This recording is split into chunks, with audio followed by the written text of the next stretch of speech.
Hello everyone, आज के video में हम महाराष्ट्र सीटी 2024 से रिलेटेड चैप्टर वेटेज और साथ ही साथ टॉपर्स की क्या रहती है उनकी एग्जाम क्रैक करने की स्ट्रैटेजी, तो हम सभी चीजों को डिस्कस करेंगे। इसलिए आप वीडियो को शुरू से लेकर के अंत तक के पूरा देखिए, जिससे कि आप कोई भी इंपॉर्टेंट एस्पेक्ट को मिस ना करें। अगर आप चैनल पर नए हैं तो चैनल को जरूर सब्सक्राइब कीजिए, जिससे कि आपको सभी important notification time to time मिलती रहे। तो चलिए, महाराष्ट्र सीईटी से जुड़ा ये बहुत ही इंपॉर्टेंट वीडियो हम शुरू करते हैं। सबसे पहले जल्दी से वेटेज पर नजर डाल लेते हैं कि ओवरऑल क्लास 11th के और क्लास 12th का वेटेज कितना होता है। तो आपके पेपर में क्लास 12th का सबसे ज्यादा वेटेज होता है।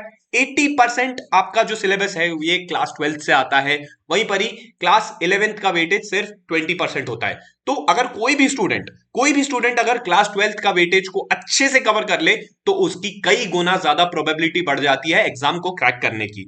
इसलिए यहां पे हमारा इस वीडियो का भी मेन ऑब्जेक्टिव क्लास 12th पर ही फोकस रहेगा और हम क्लास 11th से रिलेटेड एक सेपरेट वीडियो लेकर के आएंगे। तो एक बार जल्दी से एग्जाम पैटर्न पर भी नजर डाल लेते हैं। तो यहाँ पे फिजिक्स में आपके 50 क्वेश्चंस आते हैं और ये 50 मार्क्स के होते हैं, यानी कि एक क्वेश्चन के लिए 1 मार्क्स। वहीं पर ही केमिस्ट्री में भी सिमिलर पैटर्न देखने को मिलता है, 50 क्वेश्चंस के लिए 50 मार्क्स। और मैथ्स का जो है यहाँ पे थोड़ा सा डिफरेंट पैटर्न होता है।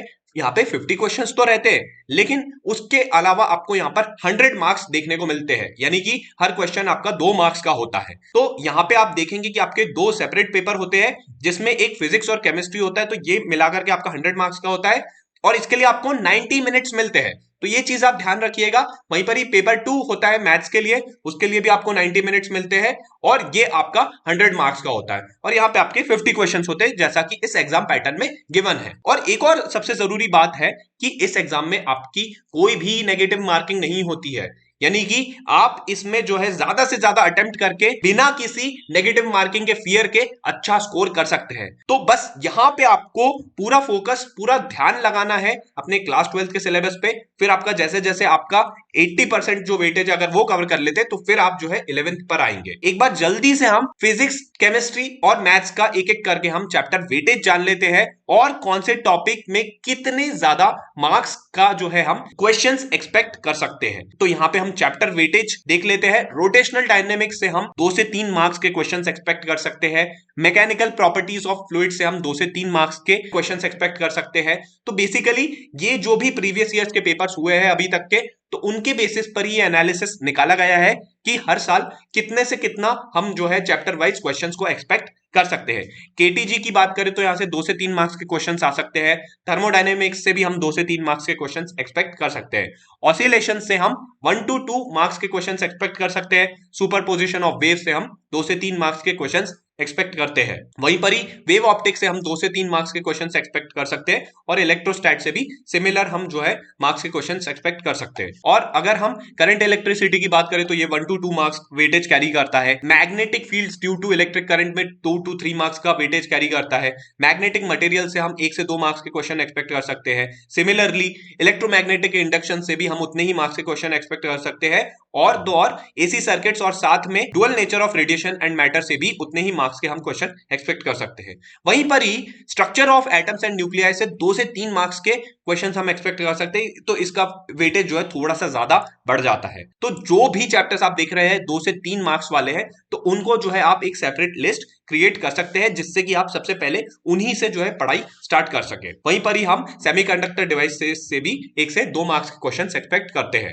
तो यहाँ पे हमने फिजिक्स के वेटेज को देख लिया है। अब जल्दी से केमिस्ट्री के वेटेज को भी देख लेते हैं। तो यहाँ पे सॉलिड स्टेट से हम 2 से 3 मार्क्स के क्वेश्चंस एक्सपेक्ट करते हैं। सॉल्यूशन से 2 से 3 मार्क्स के। वहीं पर ही आयनिक इक्विलिब्रिया से 1 to 2 मार्क्स के क्वेश्चंस एक्सपेक्ट कर सकते हैं।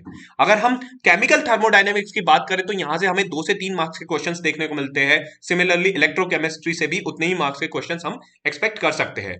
केमिकल काइनेटिक्स की बात करें तो यहां पे हमें 1 to 2 मार्क्स का वेटेज दिखाई पड़ता है। एलिमेंट्स ऑफ ग्रुप 16, 17 और 18 से 2 to 3 मार्क्स के हम क्वेश्चंस एक्सपेक्ट कर सकते हैं। और यहाँ पे transition and inner transition element से 1 to 2 मार्क्स के क्वेश्चंस देखे जा सकते हैं। अगर हम कोऑर्डिनेशन कंपाउंड्स की बात करें या हेलोजन डेरिवेटिव्स की बात करें तो यहां से हमको 1 to 2 मार्क्स रिस्पेक्टिवली हम इन टॉपिक से देख सकते हैं। एल्कोहल्स, फिनॉल्स एंड ईथर से हम 2 से 3 मार्क्स के क्वेश्चंस और साथ ही साथ aldehydes, ketones and carboxylic acid से भी हम 2 से 3 मार्क्स के क्वेश्चंस एक्सपेक्ट कर सकते हैं। एमाइन से भी हमको 2 से 3 मार्क्स के क्वेश्चंस हम देख सकते हैं।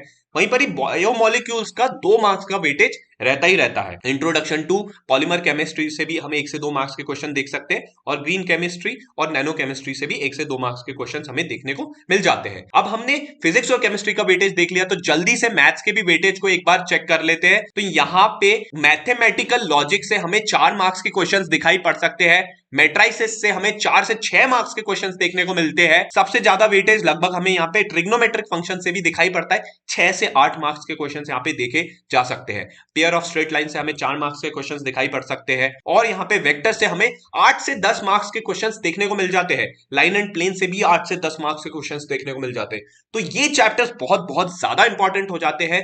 तो आप जब भी एक अलग लिस्ट बनाए तो इन चैप्टर्स को स्टार मार्क कर लीजिए। Trigonometric functions, vectors, line and planes बहुत ज्यादा इंपॉर्टेंट चैप्टर्स है। तो सबसे पहले आपको इन चैप्टर्स पर फोकस करना है जिससे कि आप ज्यादा से ज्यादा मार्क्स यहां से सिक्योर कर पाए। लीनियर प्रोग्रामिंग से हमें 2 मार्क्स के क्वेश्चन देखने को मिल जाते हैं। अब बात करें बचे हुए चैप्टर्स की, तो यहाँ पे डिफरेंशिएशन भी बहुत ज्यादा इंपॉर्टेंट चैप्टर हो जाता है। 8 से 10 मार्क्स का वेटेज कैरी करता है। तो अगर आपका डिफरेंशिएशन अच्छा है तो आप यहाँ पे इजीली 8 से 10 मार्क्स स्कोर कर सकते हैं। एप्लीकेशन ऑफ डेरिवेटिव्स भी इंपॉर्टेंट हो जाता है। इनडेफिनेट इंटीग्रेशन, साथ ही साथ डेफिनेट इंटीग्रेशन से भी हम रिस्पेक्टिवली 6 से 8 मार्क्स के क्वेश्चन एक्सपेक्ट कर सकते हैं। तो कैलकुलस बहुत बहुत ज्यादा इंपॉर्टेंट हो जाता है और साथ ही साथ एप्लीकेशन ऑफ डेफिनेट इंटीग्रेशन से भी हमें 4 से 6 मार्क्स के क्वेश्चन देखने को मिल जाते हैं और डिफरेंशियल इक्वेशन से भी हम 6 से 8 मार्क्स के क्वेश्चन देख सकते हैं। तो ओवरऑल ये कैलकुलस वाला वेटेज है काफी इंपॉर्टेंट है, इसलिए हमारा प्राइम फोकस कैलकुलस पर होना चाहिए मैथमेटिक्स में। साथ ही साथ हमें प्रोबेबिलिटी डिस्ट्रीब्यूशन से 2 से 4 मार्क्स के क्वेश्चंस और बाइनोमियल डिस्ट्रीब्यूशन से भी 2 से 4 मार्क्स के क्वेश्चंस देखने को मिल जाते हैं। तो इस तरीके से हमने सभी चैप्टर्स के वेटेज देख लिए हैं और यहां पे आपको एक चीज मैं सजेस्ट करूंगा कि आप एक सेपरेट लिस्ट बना लीजिए। एक ये तो आपकी मेन लिस्ट हो गई, साथ ही साथ वो एक सेपरेट लिस्ट में उन सभी टॉपिक्स को आप मेंशन कर लीजिएगा जिनका आपको लगता है कि ज्यादा वेटेज है। जैसे कि हमने फिजिक्स केमिस्ट्री में देखा कि जो भी टॉपिक्स थे 2 से 3 मार्क्स वाले, तो उनको जो है एक सेपरेट लिस्ट में आप नोट डाउन कर लीजिए। और यहां पे जैसा कि हमने मैथ्स में देखा कि 6 से 8 मार्क्स वाले क्वेश्चंस या जो 8 से 10 मार्क्स वाले क्वेश्चंस है, तो इनकी जो है एक सेपरेट लिस्ट आप तैयार कर लीजिए जिससे कि आपको पता रहेगा कि ये चैप्टर्स हमारे लिए बहुत ज्यादा इंपॉर्टेंट है। तो सबसे पहले आपको इन्हें फिनिश करना है और उसके बाद में जो आपको लेसर वेटेज वाले चैप्टर्स है उन पर आपको फोकस करना है। तो अब यहाँ पे टॉपर्स की बेसिकली स्ट्रेटेजी क्या होती है जिस तरीके से वो बहुत बढ़िया स्कोर कर पाते। तो हमने कई सारे ऐसे स्टूडेंट से बात की जिनके महाराष्ट्र सीईटी में काफी बढ़िया नंबर आए और उनको जो है उनका मन पसंदीदा कॉलेज मिला। तो उन्हीं का निचोड़ निकाल करके हमने आपके लिए स्ट्रेटेजी तैयार की है। तो बेसिकली आपको यहां पर, जैसा कि वीडियो में मैंने कई दफा बात की है कि आपको हायर वेटेज टॉपिक्स पर सबसे पहले फोकस करना है, इसलिए आपको एक ऐसे लिस्ट बना लेनी है जिसमें कि आपके हायर वेटेज वाले चैप्टर सबसे पहले होंगे। तो सबसे पहले आपको उनको फिनिश करना है और उसके बाद में जो लेसर वेटेज वाले टॉपिक्स है उनको आपको पढ़ते जाना है। तो इस तरीके से आपको अपनी पढ़ाई करनी है। साथ ही साथ आपको मैक्सिमम फोकस 12th के सिलेबस पर करना है और एक बार आपका 12th का सिलेबस हो जाता है उसके बाद में बचा हुआ जो 20% है वो 11th के चैप्टर्स को भी आपको निपटाना है, क्योंकि वो भी इंपॉर्टेंट है, हम उसको छोड़ करके नहीं जा सकते। इसलिए जल्दी से जल्दी अपना 12th का सिलेबस एक बार फिनिश कीजिए, अच्छे से उसको रिवाइज कीजिए, प्रिपेयर कीजिए और उसके बाद में फिर 11th के चैप्टर्स को भी अच्छे से कवर कीजिए। साथ में आपको मॉक टेस्ट की प्रैक्टिस करनी है, ये बात आप लिख के ले लीजिए। जितने ज्यादा आप मॉक टेस्ट लिखेंगे, साथ में अपनी गलतियों को एनालाइज करेंगे, उतना ही बेहतर आप एक्चुअल एग्जाम में करेंगे। इसलिए मॉक टेस्ट बहुत ज्यादा जरूरी है। तो जब भी आपका पूरा सिलेबस हो जाता है, आप रिवीजन अच्छे से कर लेते हैं, उसके बाद में मॉक टेस्ट देना शुरू कीजिए, तब आपको पता चलेगा कि किन किन टॉपिक्स पर आपको ज्यादा मेहनत करनी है। और साथ ही साथ आपको इस एग्जाम में जितने भी इंपॉर्टेंट कॉन्सेप्ट्स है और फॉर्मूलेज है उनको आपको टाइमली बेसिस पे रिवाइज करते जाना है, जिससे कि आपको एंड टाइम पे ऐसा नहीं लगे कि आप कुछ चीजों को भूल रहे हैं या कुछ चीजें आपसे छूट रही है। इसलिए थोड़ा थोड़ा रेगुलर बेसिस पे अपना टाइम डिवोट कीजिए कि आप सभी इंपॉर्टेंट कॉन्सेप्ट्स और फॉर्मूलेस को रिवाइज कर सकें। साथ में लास्ट में जाते जाते एक बहुत जरूरी बात कहेंगे, acknowledge, adapt, act and S. तो ये 4A फॉर्मूला आपको अपनी पढ़ाई में लाना है, इंप्लीमेंटेशन में लेकर के आना है। आपको एक्नॉलेज करना है कि कहां आपसे गलती हो रही है, उसमें आपको जो चेंजिंग सिचुएशन है, जिस तरीके से अभी डायनामिक्स बदल रहे हैं, एग्जाम का टाइम नजदीक आ रहा है, यहाँ पर प्रेशर हाई होता है, तो ये जो चेंजिंग सिनेरियोज है और अभी आपके बोर्ड एग्जाम्स भी आएंगे, तो इन चीजों में सिचुएशन में अपने आप को आपको अडेप्ट करना है, आपको जो भी लेस प्रोडक्टिव टाइम है उसको कट डाउन करना है और हाई प्रोडक्टिव टाइम में उसको बदल देना है, और वहां पे जितना ज्यादा हो सके अपनी पढ़ाई पर ही आपको फुल फोकस करना है। और यहाँ पे अगला जो ए है एक्ट, यानी कि अब आपको एक्शन लेने का टाइम आ गया है। और साथ में जो लास्ट एस है, एस का मतलब है कि जब आप एक्सीलेंटली परफॉर्म करेंगे तो डेफिनेटली आप पाएंगे कि आप महाराष्ट्र सीईटी के लिए अच्छे तरीके से प्रिपेयर्ड हो सकेंगे और उस एग्जाम में भी आप डेफिनेटली अच्छा ही करेंगे। तो उम्मीद करते हैं कि आज आपको काफी कुछ जानने को मिला होगा कि किस तरीके से आप महाराष्ट्र सीईटी में एक्सेल कर सकते हैं, किस तरीके से एग्जाम को क्रैक कर सकते हैं। एग्जाम कोई टफ नहीं है, आप चाहे तो आप आराम से जो बचे हुए टाइम में अपने इंपॉर्टेंट जो आपकी स्ट्रेंथ्स है उन पर काम करके भी आप इस एग्जाम को क्रैक कर सकते हैं, और आप सीओईपी पुणे और साथ ही साथ वीजेटीआई मुंबई जैसी जो प्रेस्टिजियस इंस्टीट्यूट्स है वहां पर एडमिशन ले सकते हैं। तो दोस्तों, आपको अगर वीडियो पसंद आया तो लाइक कीजिए, चैनल को रेगुलर नोटिफिकेशंस के लिए सब्सक्राइब कीजिए, अपने फ्रेंड्स के साथ में इस वीडियो को ज्यादा से ज्यादा शेयर कीजिए जिससे कि उनको भी महाराष्ट्र सीईटी की प्रिपरेशन में हेल्प हो सके। मिलते हैं अब आपसे अगले वीडियो में किसी नई इंफॉर्मेटिव वीडियो के साथ में, तब तक के लिए जय Hind, thank you, God bless you.